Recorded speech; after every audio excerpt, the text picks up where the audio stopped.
minim say obi ukaya kodoko kaso man 80,000 bi and almost say 80,000 mutua ma coach na omo team free scanner omre be manu so omo ntua de omo ntua we nyina in full asama mo kanya say kodoko ne coach Masokradu contract no kodoko no omni ho kwan so omo saki coach Masokradu inti adena kodoko coach say e man ho kwan so terminate coach contract wa bro on kanchre no ana say or just cause so or kwan so oyinadi no omo say enimre mu eti kodoko entua $36,000 January to December salary is in your omo ntua ma no ana 30,000 means wakem the sign on fees omuntua ma no ana 2,000 Ghana cedi bi so anu ye bonus so omuntua na na so open patasika $60,000 say ndie makoto kuntua ana say the legal cost say no wan ka de but so kan wan ka kra makoto kuntua eno ene ensa ana koto so ka say beji $55,300 Ghana cedi bi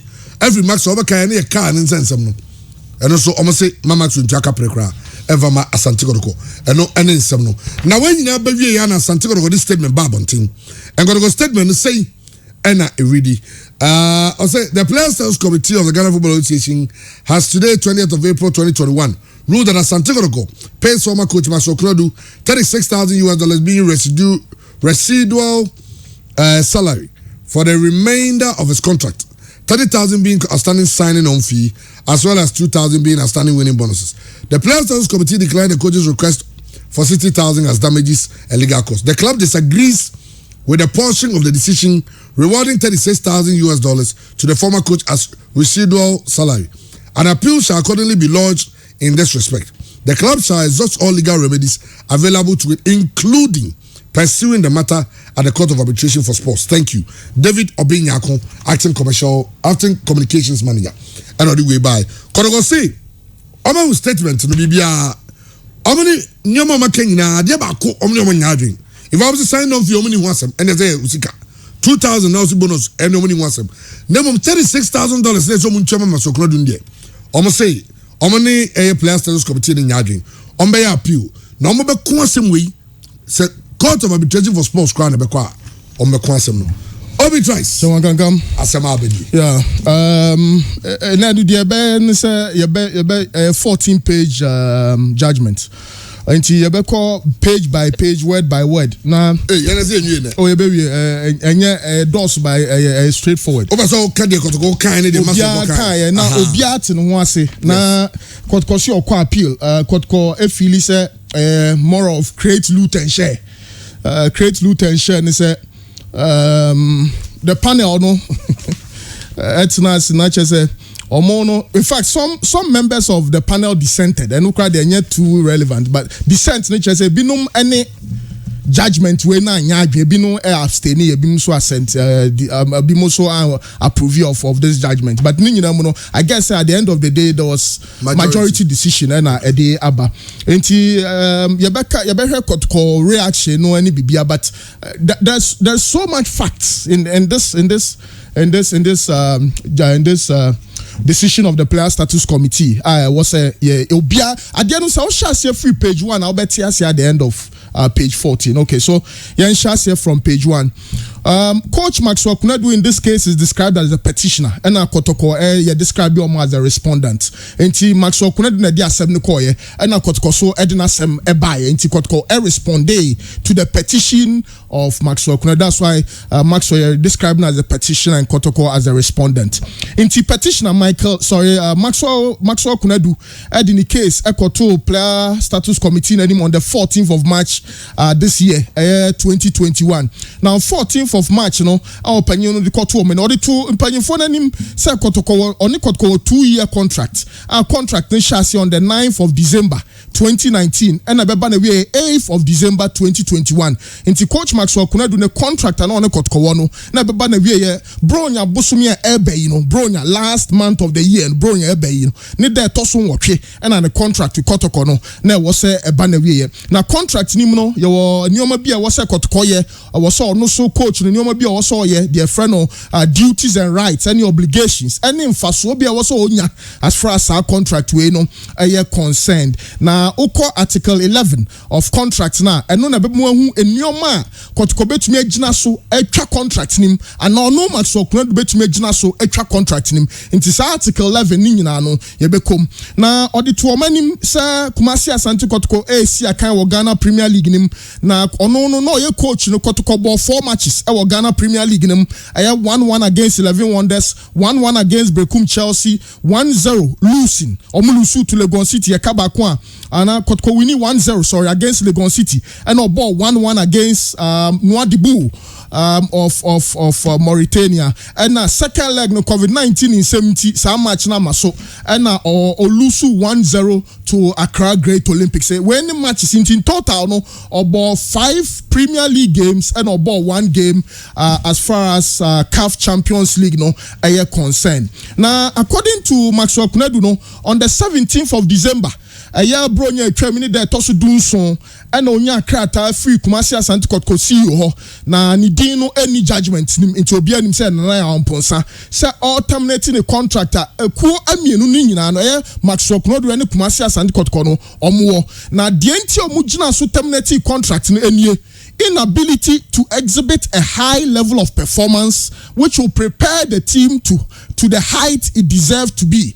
Maxwell Kunedu modemonu ensani na ensani no team no modemrante no mo bobo no so no modemonu ensani into management no da so ni se players de abani bebi a wo se Kotoko dru no esansa Maxwell Kunedu modemon ensani no ama players ne modemon ensani into Kotoko no su entumi enyina mpempen so bia e wo se ojina into when na CEO of Kotoko actual letter him on the 17th of December Emma Maxwell Kunedu say omo terminate the contract no inti ono as the respondent and Maxwell Kunedu Kotoko as the respondent no I can say the respondent said on the 9th of February Otro koma Kotoko on say it should have been petitioner the point 8 should have been petitioner.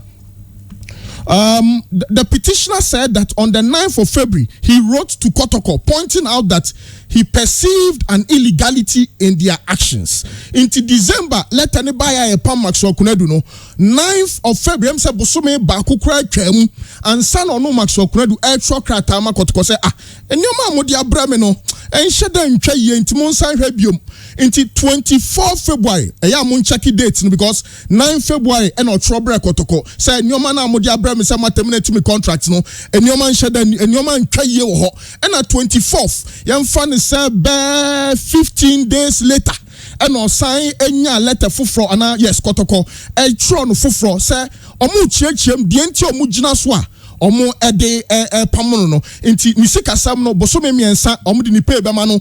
Now you see the on the 24th of February 2021 in a letter dated 15 February Kotoko responded justifying their actions and offered the petitioner Ayap Maxwell Kunedu no se bosome miensa betua neka in lieu of notice no according to the Labor Act no se one so you be na otwi bia ye tua o car se e ba be pamo a se uni contract na otwi bia you know the difference and say so contract there be head your contract so ni aka but only contract na ye the labor laws na Labor Act no na ye adwuma Act 651 and na ye adwuma dia o check it from sections 5, 6, 16 and 17 a child says so bia ye obi no we say onkrofobia na otwi bia na etu omuka so be pam nipa na e was so man is 7-day notice say nipa no ne contract na contract no 3 years e was so no so no o man no 2 weeks notice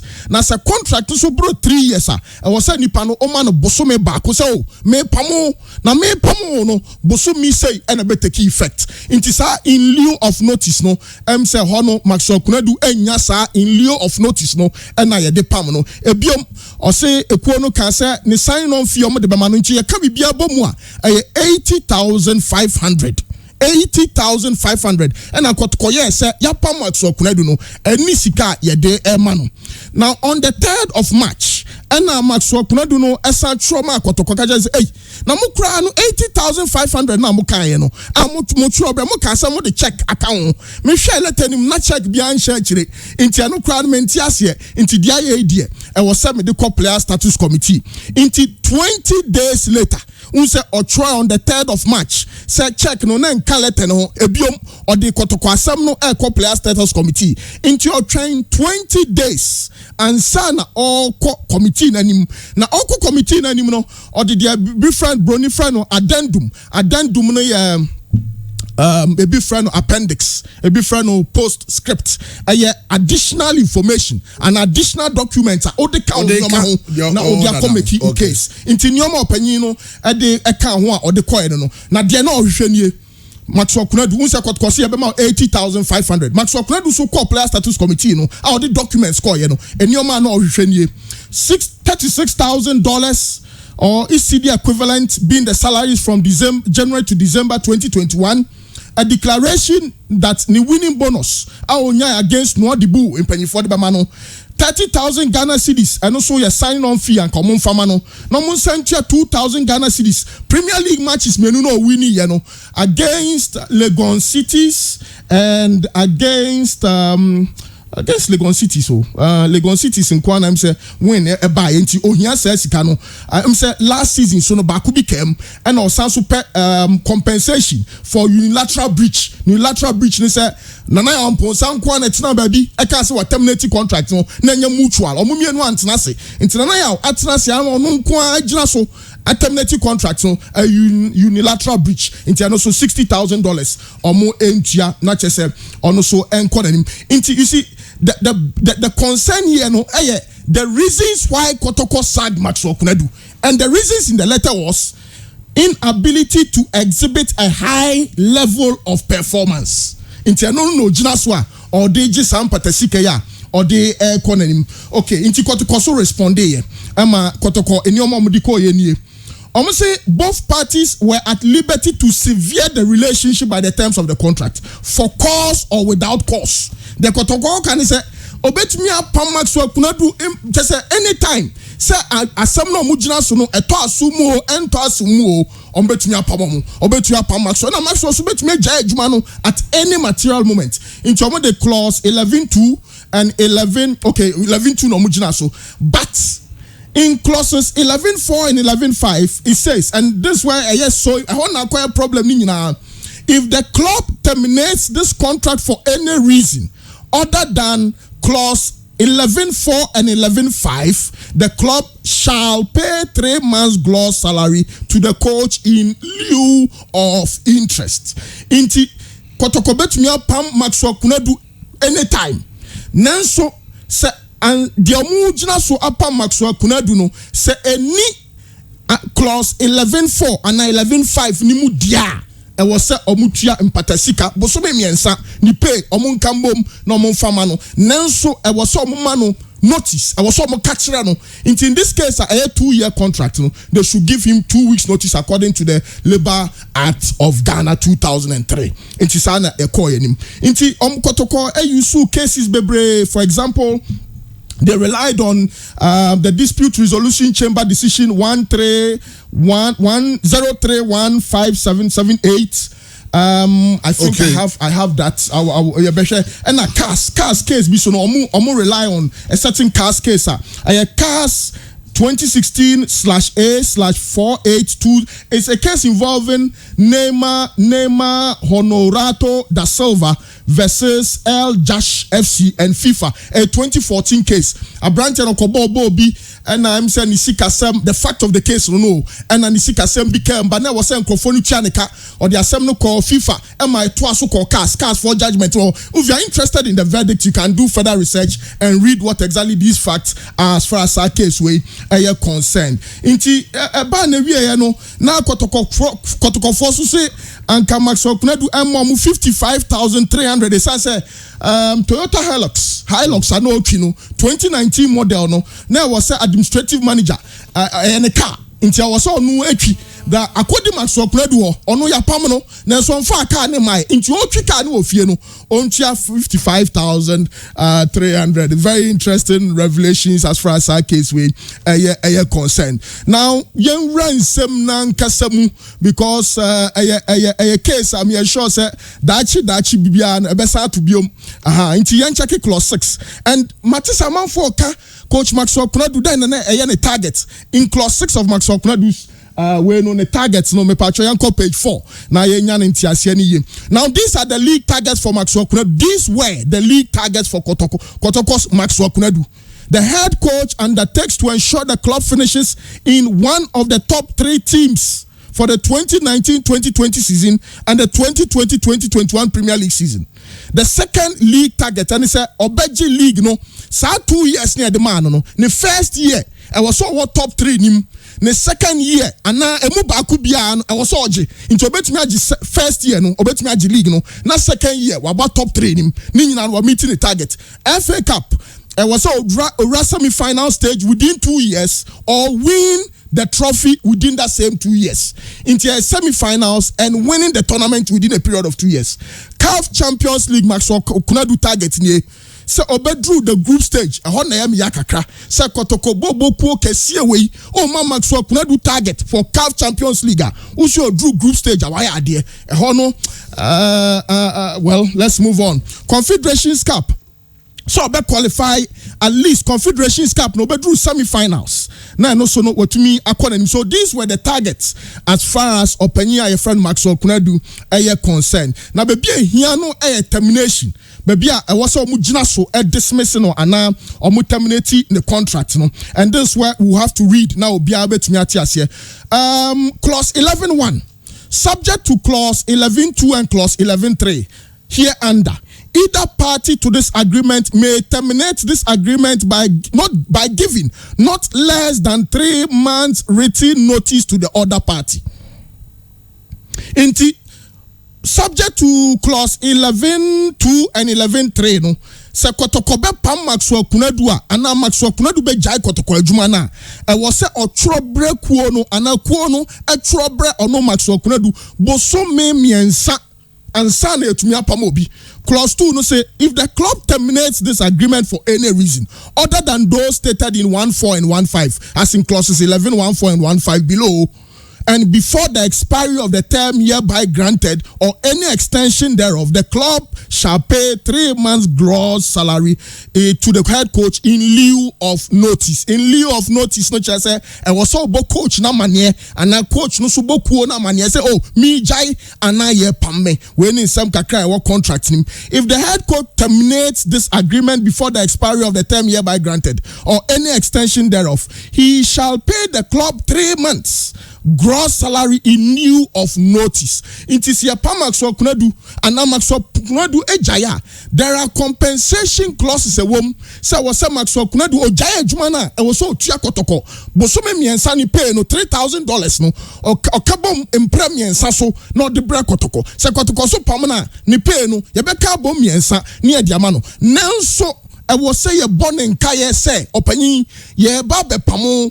Inti be 2 weeks time boa ho enya de adwuma no obetumi atoaso inti sesia no ye ba clause 11.4 11.2 11.3 because look at the end of the day these are the clause main kind de hu hia pa yi o say if the head coach, okay, I've read that. The club may terminate the head coach's appointment without any compensation or prior notice where the head coach is unable to meet any of the targets stated in clause 6.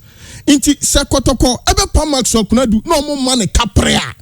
That means the targets here the man no want to meet. The tosu mienu he's been found liable by a competent national or international authority or organization in respect of any offense involving possession, use, or application of illegal or prohibited drugs or substance. And 4, found by any national or international football body to have behaved in such a manner that the continuous employment of the head coach is likely to bring the club into public ridicule, dishonor, or contempt. Sekotoko be jina so apa Maxwell Kunedu a ye mane kaprea. Yedi kan Now we're meeting the clause 6 targets, no, say semi-finals. So first three are now in G League, no? Fantastic. Group stage of Champions League. And that's a semi-final for FA Cup. Okay. Fantastic. Next law class, no, because one TS here, no, they are tossing me inside. They are tossing me, no. See, bet me a pamna ya man capra. Openyi no just wako fe du boni bi ama mpanyi fat na se hu se da bi max kuna du afa du boni bi ntia wo se yinadi na de toso miensa no so di kuo no anima twitwi fom ntia ha no kra no na kotoko betumi agina so emra odi 10 players ekobo against Abiana Stars no he brought the club into public ridicule ntia no kra no anka kapre kra nim but omo ema ni twamu a eno so no ekọ nanim okay nti yenko ye anim na obia enya ne ho enti ase na yenko ye okay I think hani nyina no so basically why we nyina but page 6 now not just the players committee no only ya adwin so almost say na go to just cause na because the target set. Yes. Said okay. Yes. For instance, only 10 boy, you know. Yes. Could have taken action. Absolutely. But we know also at the end of the season, no. Yes. Also in the first. Yes. Into Max Ocredo arguments, they say. About 5 matches. Yeah, but how many matches? Yeah, about 38 or 34 matches. Mabomu 4. Who say 34 matches? Okay. Who say 4 matches? No. Who to me who say? Me more demon unswani. So the argument I got Kofobe raising the appeal and they say, oh, na Ebani say na Jose Mourinho ye pamono. Jose Mourinho say league ni monwe. Obetumi aye bibi the last matches I can so obetumi win. But you are able to preempt. And not the same way no. Chairman Manson pa but I wish well whichever way Manson ebetumi akokas interpretation no quite interested. But the issue no so they say initially no said there was this arrangement come man 80,000. Yes. Nanko I don't know man you know one first can man no on something baby amfa. I'm say 80,000 no coach ni susu say any fair valuation. Who say in termination of contract here unfair termination and wrongful termination. So he feels say a wrongful termination. As a kwadu ka ma kodo ka be bro na saying. So the go so to me engaging churches them as well. What me aboka o. Oh no on humanitarian grounds. Only we can say maso also tiase see. Because manso bebre ya na mean time per manso bebre no. But I say they can the manso no mo go do. In terms of the targets no.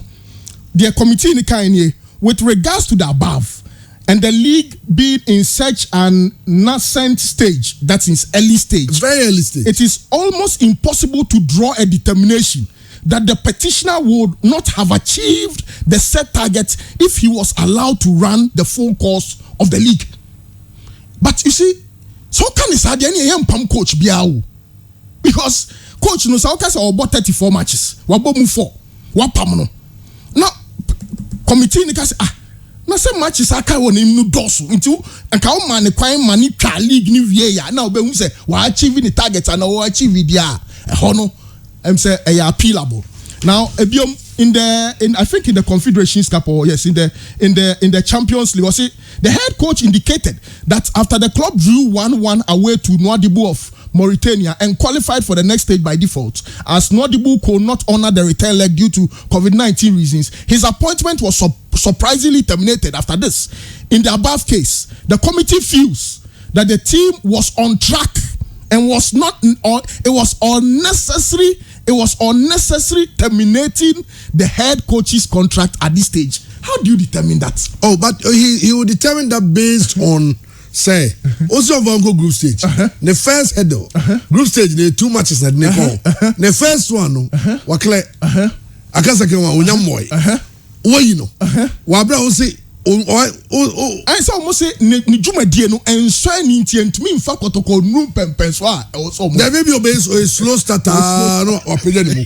Okay, that's a fine argument. You bet me I can asem. Now you see ehane ehu kakra no because the player status committee rely on a case involving coach Nura Navarro Cabrera of Spain versus Lindo Huangun Football Club of China.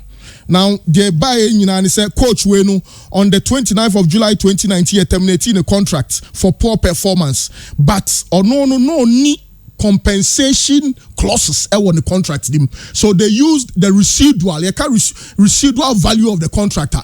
Omushe contract no pay aoje usike wom na judge na nkasa no temuafo no or the na dweabu say o contract here worth be $100,000. Inti me hwe sani anyoma ni si ye dia so obenya compensation be $10,000. But kotokofo so claim say there are termination clauses. It won't mean yes, I residual valuation of the contract. I would say judgment the termination clauses do not apply because number one, also coach name meeting the target. Yes.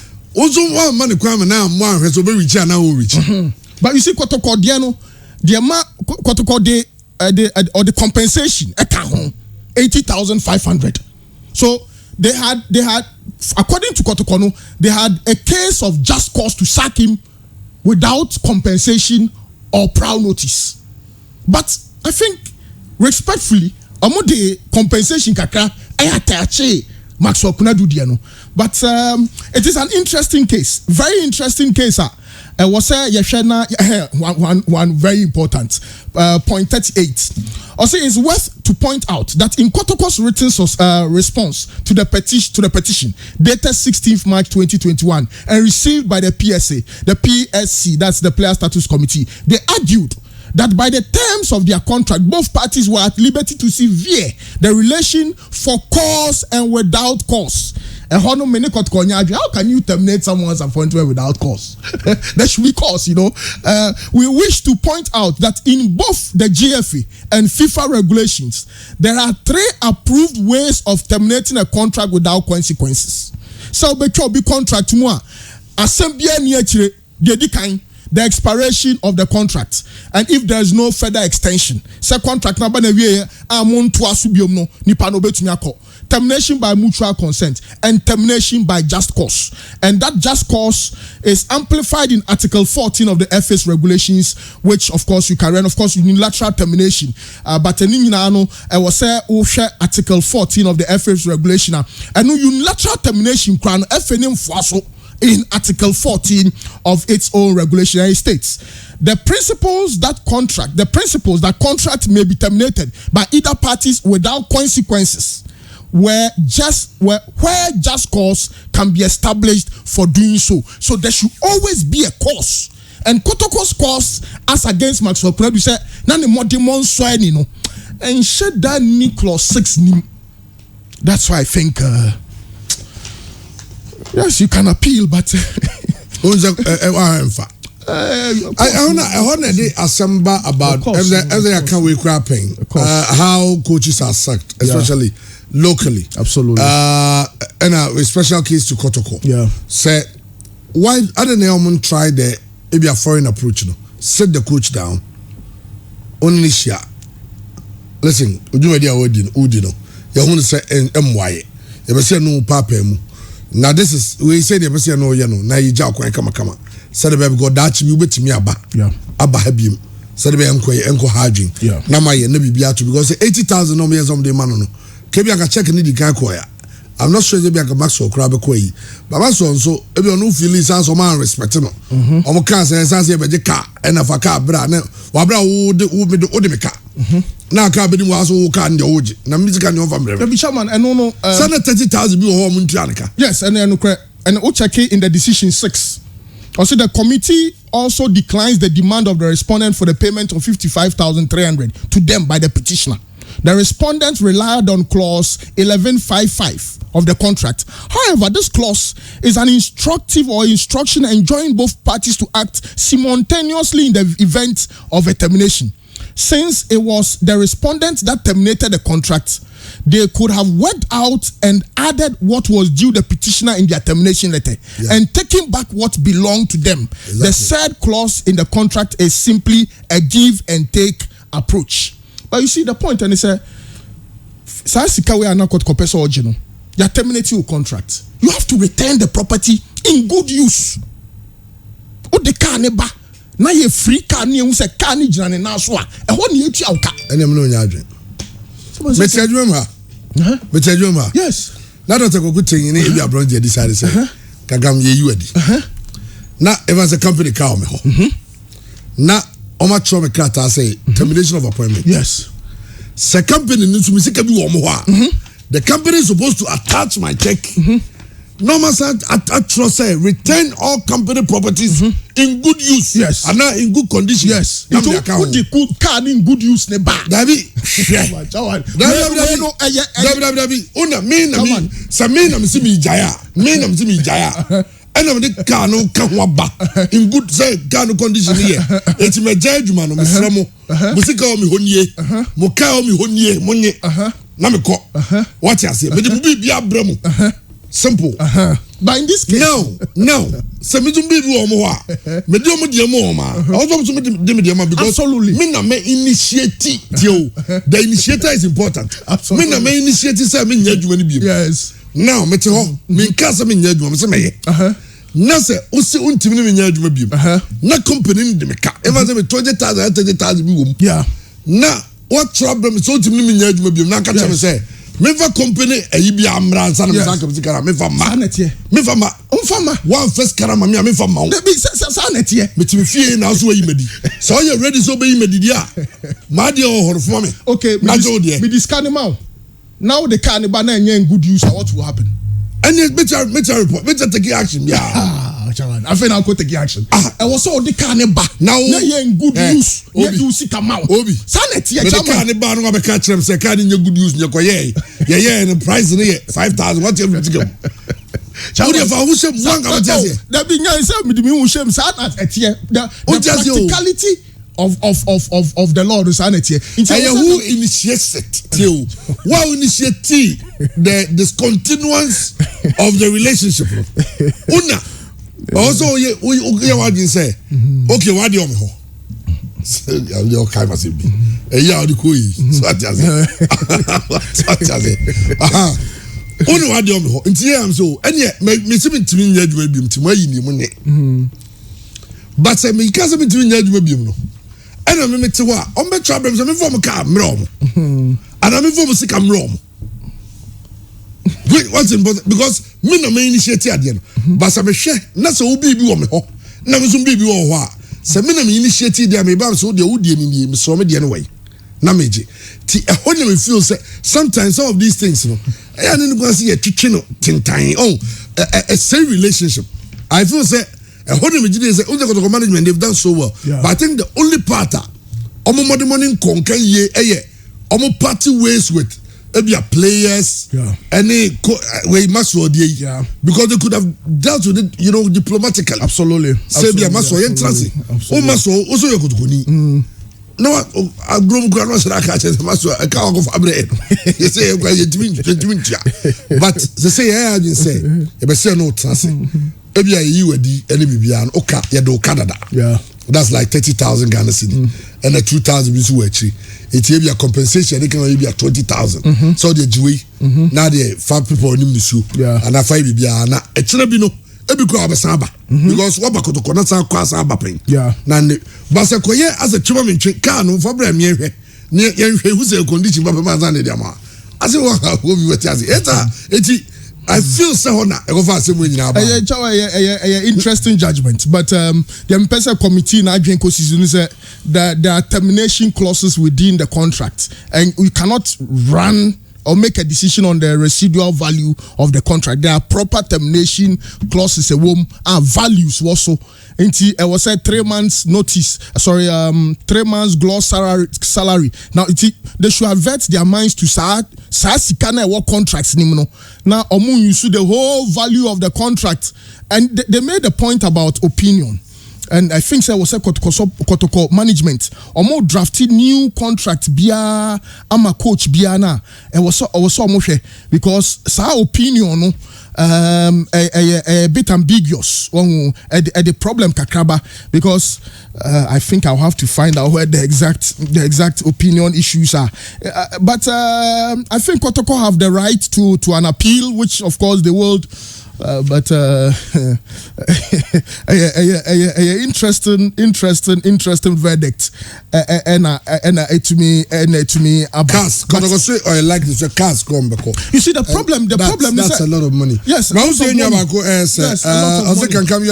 you are being biased against Kotoko. Bring the car, take your money.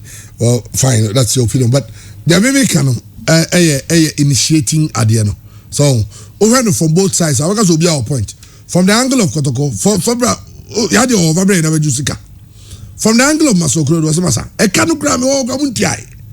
What if a camera and I'm the mammy? It's any Mutumbi Montimu, I'm from the camera number. As much as you're both Miniana Alexua, both sides. But a hard dream second of Maxwell situation I could do say. Yes. Chairman Baby and American Mesaka. Clause 1153 and Hano me pacho ema single and a judges na ema omo mutina committee ni so no ema omo kwenya ye de omo pese omo ye. If in the opinion of the club the head coach is incapable of producing winning results in 3 consecutive matches and according to the committee, in the considered opinion of the committee, the use of opinion in the above clause remains only an opinion of the club. It makes it rather subjective and exposes the other party to the mercy of an opinion. This notwithstanding, after examining the results achieved by the head coach, nothing showed that he was incapable of producing winning results in 3 consecutive matches if he was allowed to do the job. So basically the committee is saying, sir, it can't be an opinion.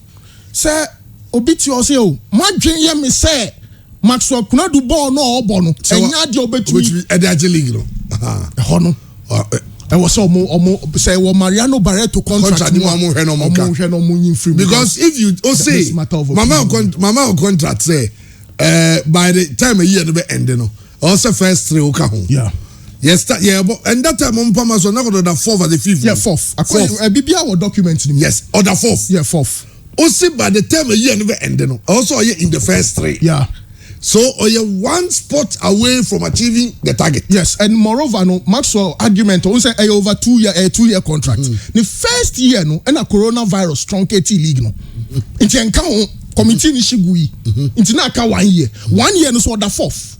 And we have 4 matches. And I also say more mono. Osha. And to me found nuru baby a person odru. Inti wa dream no where you nadi. Problems kakao. Honor committee is opinion.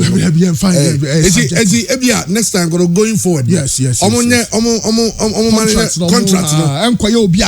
I feel say go legal for this kind of money. Legal team no cry no pay no your meetings but legal team no GDS say a laughable case, a laughable decision. Yeah, a laughable decision. Cry day by laughable case by is on jail. Oh, Chawa, let's test the law because in PMP player status committee what I've heard they say omo take decisions where omo nim say nipa no ntumi nko cast because cast no wedding. Okay, yeah, that's so omo be buagu so now the Nyoma be brave because we have deadline omo dia Kotoko.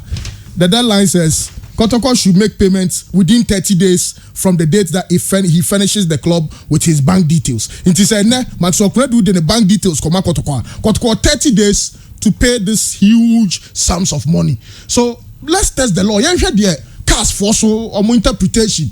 Say Kotoko ya appeal no. Now appeal ni boku kai say player status committee where ya okay rule say and he said Kotoko assign a player for 1 transfer season. Kotoko ya appeal. In fact, in the player status committee's ruling, any reason for sad decision, no. Inti appeal not na say oh na obi antua sign on fee ya banding for one transfer match. Eddie Maxwell is taking home about 237,200 Ghana cedi. Absolutely. That's 2.37 billion. Absolutely. I don't know Oje Eddie Free Asante Kotoko. Well, I don't know Thierry Kotoko so go cast Thierry how no so be but Ghana Football Association so and omode warnings from kwama referees. Say oye referee na say ukodi game. Now drew na security a mbremu no e say dodo e say ho anywhere. Omo catch a referee bia say efe ni tawachi semeni. Omo say efe ni tawachi semeni sa match no. No any and sama almost ede atuja. Well, Ghana police and so catch a referee for say omo worry. They say referee police for no and the omo be jimpa no protecting referees from the various centers. NCP Kwasi Fori and in the same way. And so atuda. Ever since that time, as I'm casing the 2 year BC the day, a police for it me about they say BBC and 2 year view. We must say Basa Yankee into Quankitin, a month for Tremicasi, Kobu referee, now they are police for it, piano. Now, police for because why Jumapa, Amagana, my football fraternity, and other sporting organizations, now they have. Yeah, boy, homebody said we'll live up to expectations here, but boy, referee for match commissioners and players and the entire football fans. Okay, tell me referees, so they say munya assurance from the Ghana police. Say Obobedi Juma Ediamamo. Now, Coach Ignatius, our very own Igna, the situation Techiman 11 Wonders. And when you tell fans, they say Coach Enfri Kumonko. Omen nevi say team ni man na de oyende oh god omo ntiase the team no ball for FFS so team reason it also be you say according to supporters no Coach Ignatius and team manager Alo omo players bi omo yusu nti omo players papa omo ti bench na so Coach Ignatius won the players bia or the omo airbo nti nra no pa coach training no na emrantie num omo amenya din kakra wa ha Eric ye carpenter ni Marcus Baba Puma the you call Hamagoya David okay na Bahama bia kra Marcus ye Baba Puma oti drugstore no and a chemist and Alaji spiritual leader of the club spiritual leader in the sense ono na obompa ma team no na opanyin no say the intended target Albert come because Alaji no so my units in chen kakra and chese sadia no etumi ekọ so ntinra emrante no ko supporters ni bi buy almost supporting coach no and e bi so buy a omo ese Coach Ignatius enya ejuma no ento ntie ka say management meeting ekọ so chese omaka che ni say on step aside for 3 matches inti my Coach Ignatius say for su ebetina chen kakra na 3 matches no mahe send ye besi akọ 3 matches na go your mega zone na say wow Ignam so nya adwu we got Ojaya on to me player status committee it was no the one go player status committee yeah 11 Wonders na say na is the team na 11 Wonders still be injira we omo but his rumored say player Baku and lead this revolt we on person Coach Ignatius Alexa Samoa Makwekwe. We have tried to get in touch with him. So oba money mobile. Money Maxwell oma Alex Mobino. Alex no Shenkrofo we chia o pushi say omo enfa coach from Rana Onya Bimo. Into information free 11 more amuntu mintu ya salaries. Na football club bank rani. Inti say I know the coach train is it economic in Kase? I think it should be like 5 or 6 months. We coach here you so mean 6 months. Yeah, 6 months. No be no ne ba kono come in any one. Ko nya zo to per squad mo chibwait no. Me aduma 6 months you come come catch them. Daddy you find something. Inti players ni bi so friend say almost reno. Also Jato. Amos friend. There be also some be pam no mo pam no. Everyone is doing family. They say, oh, yeah, you man impo, but who says, I will call player status committee now, your judgment at the but say, oh, team go back to your mako, see in Tianaka. I know they are. Or Doku on into your own. Oh, we are no about no about Saka Creofie. No, sir, the corner of Cochama plays no more. Support is no Omokasobi is cow. Almost a place that Kia truck to and go train you. In fact, they see Rano, Omo yes, or more change baby or more training. And of Fred team manager alone say omu nyaka omo de beko enti baby omu ye training sesia no omo nanti omu du enti em say just omu ye nanti na omu but omu ka so omu change venue for training na ma supporters ni ma wa ka omu de beko no omu ni ka ni enti I hear say one Premier League club Mubashi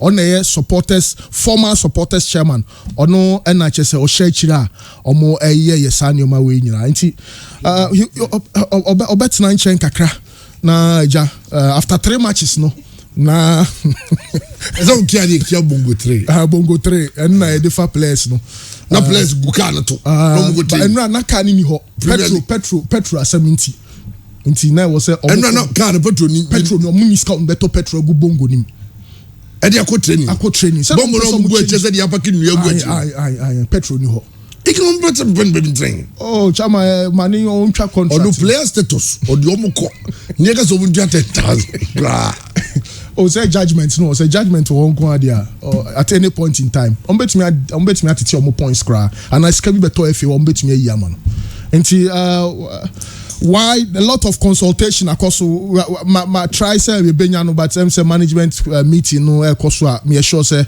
ya me aduma wia coach nankasa betu no 6 months yes 6 months 6 months Premier League team